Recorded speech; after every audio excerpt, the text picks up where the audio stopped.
chosen Salvador Allende, a medical doctor and a Marxist, as their president, hoping to cure some of the country's chronic economic woes and to narrow the huge gap between its very wealthy elite and its very poor citizens. Allende nationalized banks and copper mines and raised wages for the working class. This made him many enemies among Chile's business elite. In the United States, meanwhile, President Nixon's national security advisor, Henry Kissinger, determined that a Marxist government in Latin America could not be tolerated.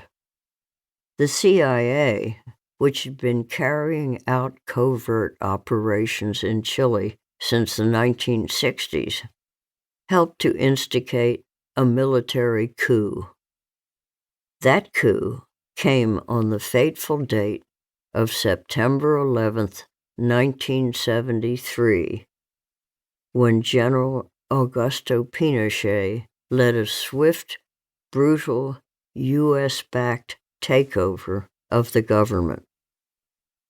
President Allende died in the siege of La Moneda, the seat of government and presidential palace in the capital city of Santiago. Pinochet's junta launched its dirty war, a vicious reign of terror against anyone in Chile, foreigner or citizen, accused of participating in, supporting, or just being possibly sympathetic to the Allende government. Allende's cabinet members vanished into torture centers spread around the country and as far away as the Chilean Antarctic territory. Tens of thousands of others whom the new junta accused of being dissidents. A new term then was the disappeared, including many students and artists, Americans among them. Not long after the coup in Chile, I got a phone call from Janetta Sagan, a senior figure at London-based Amnesty International, an organization I had joined in 1969.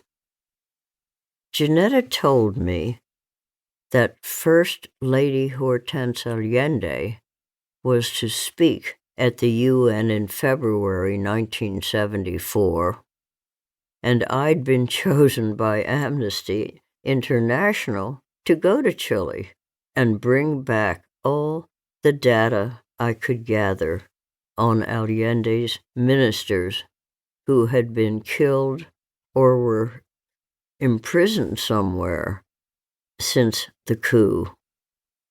This information would substantiate Mrs. Allende's report to the UN. I was also to seek the whereabouts of artists and American students arrested and dragged into the infamous Estadio Nacional de Chile, the huge soccer stadium in Santiago that the junta had converted into a detention camp. Why did they choose me to go? I was a poet and mother, married to the novelist Bill Styron, not a secret agent.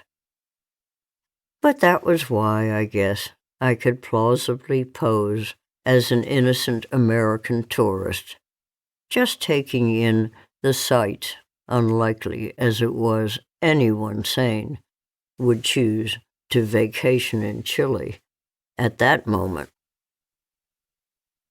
I agreed almost instantly. Since joining Amnesty, I had helped to monitor the status of political prisoners on other continents and raise public pressure to free them.